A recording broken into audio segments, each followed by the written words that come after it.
قادر مطلق خدا باپ اور بیٹے اور روح القدس کا فضل اور اطمینان آپ کو ہمیشہ حاصل ہوتا رہے، آمین۔ انسانی چال چلن کی پہچان، آئیڈینٹیفیکیشن آف ہیومن کنڈکٹ، پہچان ہوتی ہے چال چلن کی گفتگو سے، سپیچ سے، بات چیت سے، کلام سے، جو ہم بولتے ہیں، جو باتیں کرتے ہیں، جو منہ سے الفاظ نکالتے ہیں۔ خداوند یسوع نے فرمایا ہے کہ جو کچھ انسان کے اندر ہوتا ہے نا، وہی اس کی زبان پہ آتا ہے، اس کے منہ سے نکلتا ہے۔ اچھا خزانہ تو اچھی باتیں، برا خزانہ تو بری باتیں۔ جو شخص کسی بھی طرح کی گفتگو کرے، اندازہ ہو جاتا ہے کہ اس کا کردار، اس کا چال چلن، اس کا طور طریقہ، اس کے رویے، اس کا سلوک، اس کا زندگی گزارنے کا طریقہ کیسا ہے۔ تو ہمارے الفاظ پتہ دیتے ہیں ہمارے چال چلن کا۔ دانیل میں 3 باب میں بادشاہ مورت بنا دیتا ہے اور کہتا ہے سارے لوگ اسے سجدہ کریں، اور 3 دوست حنانیہ، میشائیل اور عزریہ، جن کے نام رکھے گئے شدرک، میشک اور عبدنجو، انہوں نے سجدہ نہیں کیا۔ بادشاہ بڑے تکبر میں کہتا ہے کہ اب تم اگر سازوں کی آواز سنو تو میری مورت کو سجدہ کرو، نہیں تو آگ کی بھٹی میں ڈالے جاؤ گے، اور کون سا معبود تمہیں میرے ہاتھ سے چھڑائے گا۔ یہ اس کا تکبر اس کے لفظوں سے ظاہر ہوتا ہے کہ اس کا چلن ایسا ہے کہ وہ انسانوں کو مجبور کرتا ہے کہ مجھے سجدہ کرو، میری مورت کو سجدہ کرو، مجھے خدا مانو، اگر نہیں تو میں کسی کو کچھ نہیں مانتا، کسی خدا کو نہیں مانتا میں۔ اور جواب اسے کیا ملتا ہے؟ اے بادشاہ، اس امر میں ہم تجھے جواب دینا ضروری نہیں سمجھتے۔ ہم بڑی جلدی لوگوں کی بری بری باتوں کا، ان کے رویوں کا، کامنٹس کا جواب دینا شروع کر دیتے ہیں۔ اے ہوئے کون، ان کی جرت کیسے ہوئی میرے بارے میں یہ بات کرنے کی۔ انہوں نے کہا اس امر میں ہم تجھے جواب دینا ضروری نہیں سمجھتے، تو بھی تجھے معلوم ہو ہمارا خدا جس کی ہم پرستش کرتے ہیں وہ ہمیں چھڑانے کی قدرت رکھتا ہے، اور وہ چھڑائے گا، اور اگر نہ بھی چھڑائے تو بھی تجھے معلوم ہو کہ ہم تیری مورت کو سجدہ نہیں کریں گے۔ گفتگو 2 طرح کی، دونوں کا چلن بتا رہی ہے۔ ایک خدا کے خلاف ہے، ایک خود خدا بنتا ہے، ایک متکبر ہے، پراؤڈ ہے، مارنے والا ہے، ستانے والا ہے، جلانے والا ہے، دھمکیاں دینے والا ہے، اور دوسری طرف جھگڑا کرنے والا ہی نہیں، کہتے ہم تجھے جواب دینے ضروری نہیں سمجھتے، یہ تو بات ہی کوئی نہیں بڑی، تو ہمیں نقصان دے دے گا، دے دے، ہمارا ایمان خدا پہ ہے، اس کے سوا کسی کو سجدہ نہیں کریں گے۔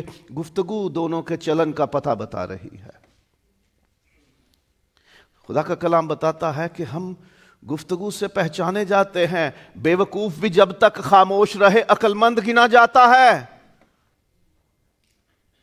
تو چال چلن کی پہلی نشانی، اس کا پہلا ایڈریس، اس کی پہلی مینیفیسٹیشن، ڈیمونسٹریشن، اس کا پہلا اظہار کیسے ظاہر ہوتا ہے، چال چلن کیسے دیکھا اور سنا جاتا ہے؟ کسی کی گفتگو سے۔ سو گفتگو میں محتاط رہیے، کہیں یہ نہ ہو کہ چال چلن منفی ہو جائے، کردار ہی منفی ہو جائے، برا ہو جائے، کیونکہ خدا سنتا ہے۔ بول چال الگ سے لکھا چال چلن کے ساتھ، یسایہ 3 باب اور 8ویں آیت، بول چال اور چال چلن الگ سے واضح کر دیا چال چلن کے ساتھ، کہ یہ مت سمجھنا کہ صرف کچھ کرو گے تو چال چلن ہوگا، تمہاری گفتگو بھی ریکارڈ ہوتی ہے خدا کے دفتر میں، اور اس سے حساب لگتا ہے چال چلن کیسا ہے۔ سو محتاط رہیے اپنی گفتگو میں۔ بدن بولی یا بدنی اظہارات سے چال چلن کی پہچان ہوتی ہے، باڈی لینگویج یا فزیکل ایکسپریشن سے۔ یسایہ 3 باب اور 8ویں آیت ذرا دیکھیے، کیونکہ یروشلم کی بربادی ہو گئی اور یہودا گر گیا اس لیے کہ ان کی بول چال اور چال چلن خداوند کے خلاف ہیں، کہ اس کی جلالی آنکھوں کو غضبناک کریں۔ 9ویں آیت، ان کے منہ کی صورت ان پر گواہی دیتی ہے، ان کے فیشل ایکسپریشنز ان پر گواہی دیتے ہیں۔ اور دانیل 3 باب اور 19ویں آیت، جب صدرک، میشک اور عبدنجو نے یہ الفاظ کہے کہ تجھے جواب دینا ضروری نہیں، خدا بچائے گا، اگر نہ بھی بچائے تو کوئی فکر نہیں، ہمیں جل جائیں بھسم ہو جائیں پرواہ نہیں، لیکن تیری مورت کو سجدہ نہیں کریں گے۔ تو کیا لکھا ہے کہ بادشاہ کا چہرہ بدل گیا، اس پہ اور غصہ آ گیا، وہ اور غصے سے، جوش سے، غضب سے بھر گیا۔ اس کا چہرہ بتا دیتا ہے کہ اب وہ اور غصے میں ہے، طیش میں ہے۔ ہمارا بھی چہرہ بتا دیتا ہے کہ ہم کیسے ہیں۔ چہرے پہ اسمائل ہو ہر وقت تو بات کرنے میں ڈر نہیں لگتا، اور اگر ہم نے ایک بڑی ہارڈ لک رکھی ہوئی ہے، بڑا سخت لہجہ ہم نے اپنایا ہوا ہے، اپنا چہرہ ہم نے بڑا سخت رکھا ہوا ہے، تو چھوٹے بچوں سے بزرگوں تک بات کرتے ہوئے گھبرائیں گے، کٹیا بٹیا بیٹھا ہوئے کی گل کرنی ہے، کہتے ہیں نا تو کی منہ سجائے ہے، کیوں منہ پھلا کے بیٹھے ہو؟ وہ اسی لیے کیونکہ ہمارا چہرہ بتا رہا ہوتا ہے کہ ہمارے اندر کچھ اور چل رہا ہے، ہماری بدن بولی بتا رہی ہے، ہماری باڈی لینگویج بتا رہی ہے، ہمارے فیس کے ایکسپریشنز، ہمارے تاثرات، ہمارے بدنی اظہارات، فزیکل ایکسپریشنز ہمارے بتا دیتے ہیں کہ ہمارے اندر کیا چل رہا ہے اور ہمارا چلن کیسا ہے۔ کلام میں آنکھ مارنے والے پر بھی تنقید کی گئی ہے۔ آنکھ مارنا، winking is not a good sign, یہ اچھا اظہار نہیں ہے۔ بائبل کہتی ہے یہ آنکھیں مارنے والا جو ہے نا بندہ، یہ ٹھیک نہیں ہے، اس کے اندر برائی ہوتی ہے، ناراستی ہوتی ہے، کچھ نہ کچھ گڑبڑ ضرور ہوتی ہے اس شخص کے اندر، اس لیے وہ آنکھیں مار رہا ہے۔ سو ہماری بدن بولی بتاتی ہے۔ وائز 8واں باب پہلی آیت ذرا دیکھیے۔ دانشمند کے برابر کون ہے اور کسی بات کی تفسیر کون جانتا ہے؟ انسان کی حکمت اس کے چہرے کو روشن کرتی ہے اور اس کے چہرے کی سختی اس سے بدل جاتی ہے۔ جیسی ہماری سوچ ہوتی ہے ویسا ہمارا چہرہ بدل جاتا ہے۔ کسی بات پہ خوش ہوں تو ہم مسکرا دیتے ہیں، خوشی چہرے سے ظاہر ہو جاتی ہے، اداس ہوں تو تب بھی نظر آتا ہے، اور اگر غصے میں ہوں تو تب بھی پتہ چل جاتا ہے۔ ہماری فزیکل ایکسپریشنز، ہمارے فیشل ایکسپریشنز، ہماری بدن بولی بتا دیتی ہے۔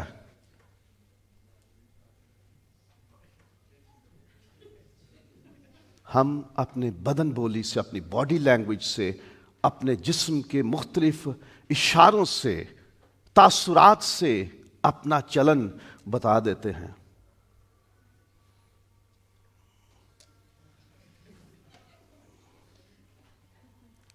ٹھیک ہے، دو دوستوں میں ہے وہ بھی، اور پھر وہ کہتا، تو بدن بولی، ہمارے فیشل ایکسپریشنز، ہمارے فزیکل ایکسپریشنز ہمارے چال چلن کی پہچان کرواتے ہیں۔ ہمارا پہناوا یا ظاہری صورت، ہماری اپیئرنس ہمارے چال چلن کا پتہ دیتی ہے۔ اب یہ ایک بڑی عجیب بات ہے، آپ نے اگر سوٹ بوٹ پہنا ہوا ہے تو آپ بہت اچھے چال چلن کے مالک ہو؟ بالکل ضروری نہیں ہے۔ یا آپ اپنے سوئمنگ کاسٹیوم میں ہو اور آپ بہت برے کردار کے مالک ہو؟ یہ بھی کوئی ضروری نہیں ہے۔ سو ظاہری صورت پہ طے نہیں کیا جا سکتا، لیکن کچھ باتیں ہیں جو ظاہری طور پر اگر کی ہوں تو پتہ چلتا ہے کہ اس بندے کا چال چلن کردار کیسا ہے۔ بائبل میں لباس کو بڑی خاص توجہ دی گئی ہے، اور اسے بڑے دھیان سے سنیے گا۔ لباس لوگوں کا مقام، رتبہ، مرتبہ، ان کی صورتحال، ان کی حیثیت بتایا کرتے تھے۔ لباس سے لوگ اندازہ کرتے تھے۔ یہودا، پیدائش کی کتاب کا 38واں باب ہے، یہودا جاتا ہے اپنی بھیڑوں کی پشم کتروانے کے لیے، اور وہاں وہ ایک عورت کو بیٹھے ہوئے دیکھتا ہے۔ کس حالت میں، کس پوشاک میں، کس لباس میں؟ کسبی کے لباس میں۔ ایک ایسی عورت جو پیشہ ور ہے، اپنا بدن بیچتی ہے، حرام کاری، زناکاری کے لیے اپنا پیش کرتی ہے اور اجرت لیتی ہے، ان کا لباس الگ ہوا کرتا تھا. کوئی بیوہ ہو جاتی تو اس کا لباس الگ ہوتا تھا, جو سہاگن ہوتی اس کا لباس الگ ہوتا تھا, جو کنواری ہوتی اس کا لباس الگ ہوتا تھا. مردوں کے لیے بھی ایسے ہی مراتب تھے کہ ان کے لباس, ان کی پوشاک سے اندازہ ہوتا تھا کہ یہ بندہ کوئی صاحب عزت ہے یا یہ غلام ہے, یہ ان کا نوکر ہے یا یہ مالک ہے, کیا یہ زمیندار ہے یا یہ کوئی کام کرنے والا ملازم ہے, یہ قیدی ہے.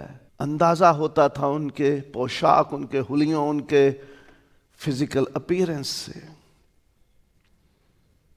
اب جس نے وہ کسبی والا, وہ فاحشہ عورت والا, ایک پروسٹیٹیوٹ والا لباس پہنا ہوا ہے, تو اسے دیکھنے والا کیا سمجھے گا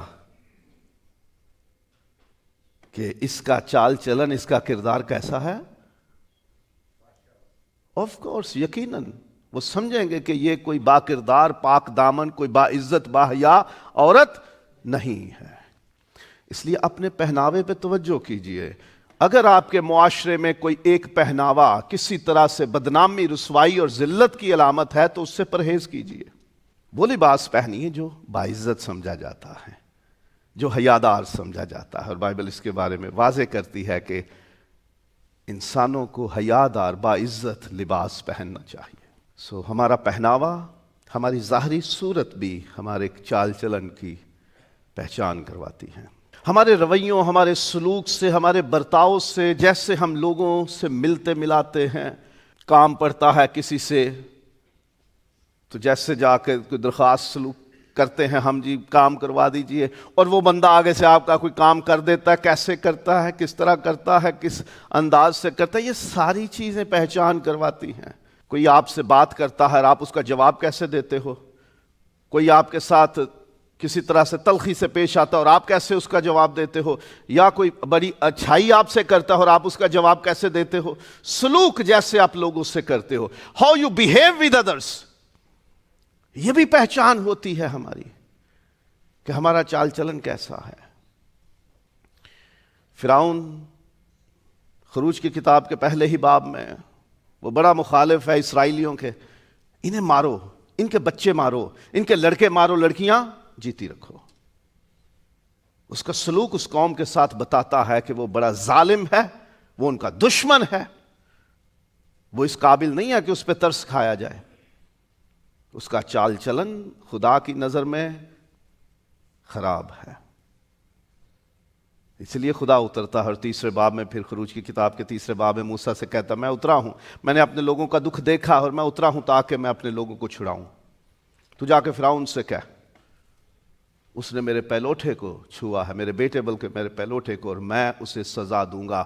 میں مصر کے نہ صرف فرعون سے لے کر جو چکی پیستی ہے لونڈی اس تک سب کو سزا دوں گا. میں ان کو دکھ دوں گا اور ان کے دیوتاؤں کو بھی شکست دوں گا. خدا رویے, سلوک, اس پہ توجہ کرتا ہے اور یہ ہمارا چال چلن ہوتے ہیں.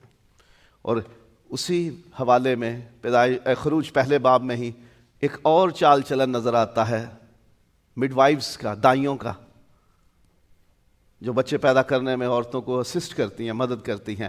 وہ بچے مارتی نہیں ہے اور خدا نے ان کے گھر آباد کر دیے. ان کا چال چلن ظلم والا نہیں, مارنے والا نہیں, نقصان دینے والا نہیں. وہ بچے پیدا کروا دیتی اور کہتی جی وہ تو مضبوط اور طاقتور عورتیں ہیں, ہمارے پہنچنے سے پہلے بچہ پیدا ہو جاتا ہے, ہمیں تو ضرورت نہیں پڑتی کوئی ہاتھ لگانے کی, اس لیے وہ ہمارے ہاتھ بچے آتے نہیں تو ہم ماریں کیسے. خدا نے ان کا یہ چال چلن قبول کیا اور ان کے گھروں میں برکت دی, انہیں آباد کر دیا خدا نے. پولس رسول کہتے ہیں کہ میرا چال چلن مسیح کو قبول کرنے سے پہلے بہت برا تھا. میں خدا کی کلیسیا کو ستانے والا, دکھ دینے والا اور اس کے لوگوں کو مارنے والا تھا. میرا سلوک ایسا تھا, میرا چال چلن خراب تھا. لیکن خداوند میں جب آیا ہوں تو تبدیل ہو گیا ہے. اب میں دکھ دینے والا نہیں بلکہ دکھ سہنے والا ہو گیا ہوں. ہمارا سلوک, جب ہم لوگوں سے سلوک کرتے ہیں, جو بھی رویہ رکھتے ہیں, جیسے برتتے ہیں ہم لوگوں کے ساتھ, جیسے بیہیو کرتے ہیں, اس سے پہچان ہوتی ہے کہ ہمارا چال چلن کیسا ہے. پھر ہمارے دوستوں سے اور ہمارے تعلقات سے, ہمارے ریلیشن سے, ہماری کمپنی سے, ہمارے فرینڈز سے پتہ چلتا ہے ہمارا چال چلن کیسا ہے. آپ ایسے لوگوں میں بیٹھتے ہو کہ جن کا کام، جن کے رویے، جن کا چال چلن معاشرے میں، سوسائٹی میں، لوگوں میں عزت والا نہیں، اور آپ ان کے ساتھ تعلق رکھتے ہو تو لوگ پھر جوڑ دیتے ہیں آپ کو بھی ان کے ساتھ کہ اس کا بھی چال چلن ان کے ہی جیسا ہے۔ بائبل میں لکھا ہوا ہے امثال میں کہ دوست کے چہرے کی تازگی شادابی نور کا سبب بنتا ہے۔ دوست کی وجہ سے فیل کرتا ہے، خوشی محسوس کرتا ہے، اور دوست ہی ہے جو کہ اسے پھنساتا بھی ہے۔ آؤ ہمارے ساتھ ملو، ہم گھات لگائیں گے، آؤ ہم لوٹتے ہیں لوگوں کو، کوئی بات نہیں، ہم ساتھ ہیں نا، جیئیں گے مریں گے ساتھ۔ جیسے دوست آپ کی پہچان ویسی بن جاتی ہے، لوگ آپ کی دوستی اور آپ کے تعلقات سے اندازہ کرتے ہیں۔ یہ شراب بیچنے والے خاندان کا بیٹا ہے، وہ انہاں دی کیڑی گل ہے، یہ تے ناجائز فروش نے، حالانکہ ہو سکتا ہے کہ وہ پورے خاندان میں سب سے صوفی ہو، وہ اس کاروبار کے خلاف ہو، اس کام کے خلاف ہو، وہ اس بد چلنی کے خلاف ہو، لیکن چونکہ اس کا تعلق اس خاندان سے ہے تو لوگ کہتے ہیں کہ یہ بھی برا ہی ہے۔ تو ہمارے تعلقات کی وجہ سے، ہمارے خاندانی تعلقات بھی ہو سکتے ہیں، معاشرے میں تعلقات، ہماری دوستیاں، ان کی وجہ سے بھی ہماری پہچان ہوتی ہے۔ جسمانی تعلقات جو خدا نے ہمیں خونی دیے ہوئے ہیں ان پہ تو ہمارا زور نہیں ہے، انہیں تو بدل نہیں سکتے، لیکن دوست ضرور ہم منتخب کر سکتے ہیں۔ چوز یور فرینڈس کیئرفلی، اپنے دوست بڑی سمجھداری سے منتخب کیجیے کہ آپ کن لوگوں کے ساتھ اٹھتے بیٹھتے ہو، ان کی شہرت کیسی ہے۔ ایسا نہ ہو کہ آپ کا چال چلن بھی لوگوں میں برائی کے کھاتے میں گنا جائے۔ کاموں سے چال چلن کا پتہ چل جاتا ہے، چوری چکاری، فراڈ، لوگوں کا مال چھیننا، ان کے ساتھ زیادتیاں کرنی، جھوٹ بولنا، یہ ایسے کام کریں گے تو مشہور ہو جائیں گے نا، پھر نام پڑ جاتا ہے، فلانا فراڈیا، فلانا ٹھگ، وہ چور، وہ رساگیر، وہ مافیا، وہ قبضہ، وہ نام پڑ جاتے ہیں پھر کاموں کی وجہ سے۔ تو کاموں سے پہچان ہوتی ہے ہماری۔ فلپیوں پہلا باب کہ میں تمہیں جانفشانی کرتے ہوئے دیکھنا چاہتا ہوں، اس چال چلن میں سننا بھی چاہتا ہوں، جیسا میں نے تمہیں چل کے دکھایا ہے، جانفشانی کر کے دکھائی ہے، ویسے ہی چاہتا ہوں کہ تم جانفشانی کرو، تم کر کے دکھاؤ، تمہارا کام دکھائے گا کہ تمہارا چال چلن کیسا ہے۔ یوسف کو بھائیوں نے جب بیچ دیا، مصر میں لے جایا گیا، پوتیفار کے گھر میں رکھ دیا گیا، وہاں پر بھی وہ جیسے کام کرتا تھا اس کی ترقی ہوتی گئی۔ وہ جس کام میں ہاتھ لگاتا تھا خدا اس میں برکت دے دیتا تھا، وہ گھر کا مالک اسے اور ترقی دے دیتا تھا، یہاں تک کہ پورے گھر کا مختار بنا دیا۔ تو یوسف وہاں رہ کر بھی اپنا کام نہیں بدلتا، اپنا ایمان نہیں بدلتا، اس کا چال چلن اس کے کاموں سے ظاہر ہوتا رہا۔ وہ جھوٹے الزام میں قید بھی ہو گیا تو جیل میں بھی وہ اپنا کام ٹھیک کرتا ہے، اور جیلر نے سارا کام اس کے سپرد کر دیا کہ تو اتنا اچھا کام کرنے والا بندہ ہے، تو بالکل اچھا آدمی ہے، جا سارے قیدی تیرے ہاتھوں میں دیے، تو ان سے نپٹ، تو سارا انتظام کیا کر۔ خدا نے جب آپ کو سجدے کروانے ہیں، خدا نے جب آپ کے سامنے لوگوں کو جھکانا ہے، خدا نے جب آپ کو سرفراز کرنا ہے، تو چاہے آپ غلام بن کے کسی کے گھر میں ہو تو وہاں بھی سرفراز ہو جاؤ گے، چاہے جھوٹے الزام میں قید خانے میں چلے جاؤ وہاں بھی سرفراز ہو جاؤ گے، اور چاہے آپ پوری مملکت میں اکیلے ہی ہو۔ پورے مصر میں ایک ہی تھا جس کا ایمان یہوہ خدا پہ تھا، نام تھا اس کا یوسف۔ قید سے نکلا، بادشاہ کے دربار میں پہنچا، اور 2-3 گھنٹوں کے اندر ہی اندر وہ رتھ پہ سوار، بہترین لباس، گلے میں نیکلس،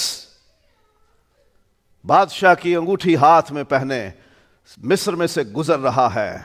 وہ جن کے سامنے گھٹنے جھکایا کرتا تھا، گردنیں جھکاتا تھا، وہ سارے یوسف کے سامنے گھٹنے ٹیک کر گردنیں جھکا کے لائن میں لگے تھے کہ اس کی سواری گزرے تو ہم اٹھیں۔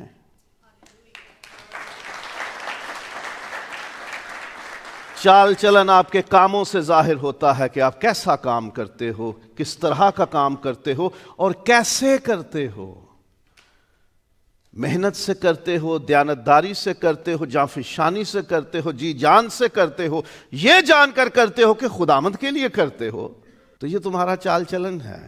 اور پھر کاموں کے ساتھ ایک اور بات جڑی ہے جس کے لیے پورے بحرین میں لوگ آئے ہوئے ہیں، کہاں کہاں سے، پیسہ کمانے کے لیے۔ ہمارا آمدنی کا ذریعہ، ذرائع معاش، سورسز آف انکم بتاتے ہیں کہ ہمارا چلن کیسا ہے۔ ہوٹلوں سے کمائی ہوگی تو چال چلن ٹھیک نہیں ہے، بوتلوں سے کمائی ہوگی تو چال چلن ٹھیک نہیں ہے، غلط بندوں کی ٹرانسپورٹیشن سے کمائی ہوگی تو چال چلن ٹھیک نہیں ہے، ویزوں کے نام پہ فراڈ ہوں گے، کاروبار کے نام پہ فراڈ ہوں گے، پیسہ مار کے بیٹھ جاؤ گے تو چال چلن ٹھیک نہیں ہے۔ تو کاروبار ہیں کچھ جن میں پتہ چلتا ہے کہ اس بندے کا چال چلن ٹھیک نہیں ہے۔ سو کاروبار کرتے ہوئے سوچئے، دھیان رکھیے، ایسے کاروبار کہتے ہیں آؤ پھر ہم نا لوگوں کو لیے گھات لگاتے ہیں، چھائی لانے آ، تھڑا ملنے آ، گھات لگاتے ہیں، ان کے لیے طاق میں بیٹھتے ہیں تاکہ وہ جب وہ گزریں تو ہم ان پہ جھپٹیں، ہم ان کا مال چھین لیں، انہیں مار دیں اور ان کی دولت سے عیش کریں۔ یہ طور طریقہ ہے ہمارا روزی کمانے کا۔ تو ایسا کام کرنے والے، اس طرح روزی کمانے والے کون ہوئے؟ اچھے چال چلن کے مالک ہیں وہ۔ اس سے 4 باب اور اس کی 28ویں آیت، چوری کرنے والا پھر چوری نہ کرے بلکہ اچھا پیشہ اختیار کرے۔ اور یہ اچھا ویسا ہی ہے جیسا خدا کہتا ہے کائنات کو، جب اس نے دیکھا تو کہا اچھا ہے۔ اچھا پیشہ اختیار کرے، ہاتھوں سے محنت کرے تاکہ محتاج کو دینے کے لیے اس کے پاس کچھ ہو۔ اچھا پیشہ اختیار کرنا ہے جسے خدا اچھا کہے، یہ اچھا پیشہ ہے، محتاج کو دینے کے لیے اس کے پاس کچھ ہو۔ اور پھر ہماری پسند اور ناپسند بتاتی ہے کہ ہماری پریفرنسز، ہماری ترجیحات، ہم کن چیزوں کو فوقیت دیتے ہیں، کنہیں پہلا درجہ دیتے ہیں، کنہیں اول مقام دیتے ہیں، کنہیں زیادہ باعزت سمجھتے ہیں، کنہیں زیادہ رتبہ دیتے ہیں، کن چیزوں کو زیادہ اہم سمجھتے ہیں، یہ بھی طے کرتا ہے کہ ہمارا چال چلن کیسا ہے۔ دانیال اور اس کے دوستوں نے کہا کہ ہم بادشاہ کی طرف سے ملنے والے کھانے اور میں نہیں پئیں گے، ہم اپنے آپ کو آلودہ نہیں کریں گے۔ ہم نے پہلے سیکھا تھا کہ کھانے پینے سے ہمارا چال چلن متاثر ہوتا ہے، اور شراب سے متوالے نہ بنو کیونکہ اس سے بد چلنی واقع ہوتی ہے۔ دانیال 1 باب ہے، لیکن دانیال نے اپنے دل میں ارادہ کیا، 8ویں آیت، 1 باب 8ویں آیت، کہ اپنے آپ کو شاہی خوراک سے اور اس کی مے سے جو وہ پیتا تھا ناپاک نہ کرے۔ اسے پتا تھا کہ کچھ ہے جو ناپاک کرتا ہے، کچھ تھا اس کھانے میں اور اس مے میں کہ وہ ناپاک کرنے والی تھی، یعنی وہ خدا کے حضور قبول ہونے کے لائق نہیں تھی۔ تو اس نے کہا میں یہ نہیں پیوں گا، میرے ساتھی نہیں پئیں گے، نہ یہ کھائیں گے، تو ہمیں ساگ پات ہی دے دے، ہمیں یہ تیرے گوشت اور بکرے اور چھترے اور بیل اور مینڈے اور یہ چیزیں نہیں چاہیے، ہمیں تیری میں نہیں چاہیے، ہمیں سادہ خوراک دے دے، سبزیاں دے دے ہمیں، ہم وہی کھا پی لیں گے، تو ہمیں آزما کر دیکھ لے۔ اور پھر جو ان پہ افسر تھا اس نے دیکھا کہ یار یہ تو بہت بہترین ہے ان لوگوں سے، اس نے کہا ٹھیک ہے کنٹینیو کرو، جیسے تم چاہتے ہو ویسا ہی کرو، کیونکہ تم دوسرے لوگوں سے زیادہ صحت مند، خوبصورت، روشن چہرے اور بہترین ذہن رکھنے والے ہو۔ سو پسند ناپسند کرو، پریفرنس کس کو دو، ترجیح کسے دو، اول مقام کسے دو، اس سے بھی ظاہر ہوتا ہے کہ آپ کا چال چلن کیسا ہے۔ اور موسیٰ کے بارے میں لکھا ہے عبرانیوں کے خط میں کہ وہ مصر میں تھا، فرعون کے محل میں تھا، اس کی بیٹی کا بیٹا مزید رہنے سے بنا تھا، 40 برس تک وہیں رہا، بیٹا بن کے رہا، لیکن مزید اس نے نہ چاہا کہ میں یہاں رکوں، اس نے دکھ اٹھانا قبول کر لیا، میں اپنی قوم کے ساتھ دکھ اٹھاؤں گا۔ اس نے مسیح کی خاطر چند روزہ لطف چھوڑ دیا۔ آپ کی چوائسز سے، آپ کے پسند اور ناپسند سے پتہ چل جاتا ہے کہ آپ کیسے چال چلن کے مالک ہو۔ بڑے سوچ سمجھ کے پسند رکھو اپنی، اور ناپسند کرو کسی کو۔ آپ اپنی ترجیحات، اپنی پریفرنسز، اول مقام کسے دینا ہے، زیادہ اہمیت کسے دینی ہے، ان چیزوں کو سوچ سمجھ کے اہمیت دو۔ دانیال نے اور اس کے ساتھیوں نے خدا کو اول مقام دیا۔ چال چلن آپ کے پسند اور ناپسند سے بھی ظاہر ہو جاتا ہے۔ ہم کسی کا پرکھتے ہیں تو کوئی ہمارا پرکھے گا۔ گفتگو سے لے کے اپنی پسند اور ناپسند تک، اپنی پریفرنسز، ترجیحات تک درست رکھیے، کیونکہ ایک بار چھاپ لگ گئی تو پھر اس کو دھونے کے لیے بڑا وقت لگے گا۔ کوئی بزرگ تھے کسی گاؤں میں، تو ان پہ کسی نے الزام لگا دیا کہ جی انہوں نے ہمارا نقصان کیا، چوری کیا، یا کچھ انہوں نے ہمارا مال لوٹ لیا۔ وہ بڑا اچھا آدمی تھا، وہ اپنی شرم میں ہی گھر پہ ہی بند ہو گیا۔ بعد میں پتہ چلا جی کہ نہیں غلطی لگ گئی تھی، مال مل گیا جی، وہ گھر کا ہی لڑکا تھا۔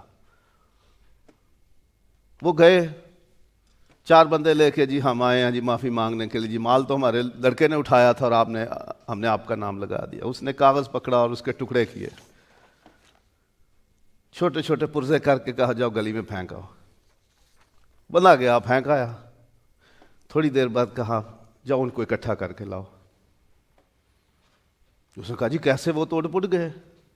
اس نے کہا میری عزت ایسے اڑ پڑ گئی ہے کیونکہ آپ لوگوں نے مجھے پورے گاؤں میں چور، ڈاکو، لٹیرا مشہور کر دیا۔ اب کس کس کو جا کے میں بتاؤں گا کہ میں بے گناہ ہوں؟ آپ کے کردار پہ ایک بار ٹھپا لگ گیا تو وہ عزت تار تار ہو جاتی ہے، جو پھر دوبارہ جڑنا مشکل ہو جاتا ہے۔ گفتگو سے لے کے چیزیں پسند کرنے اور دوستیوں اور رشتوں اور تعلقات تک، اور کام کاج اور پیشے تک، جاب، ملازمت تک سوچ سمجھ کے کیجیے، کیونکہ اس سے لوگ آپ کے چال چلن کا اندازہ لگائیں گے کہ آپ کیسے ہو۔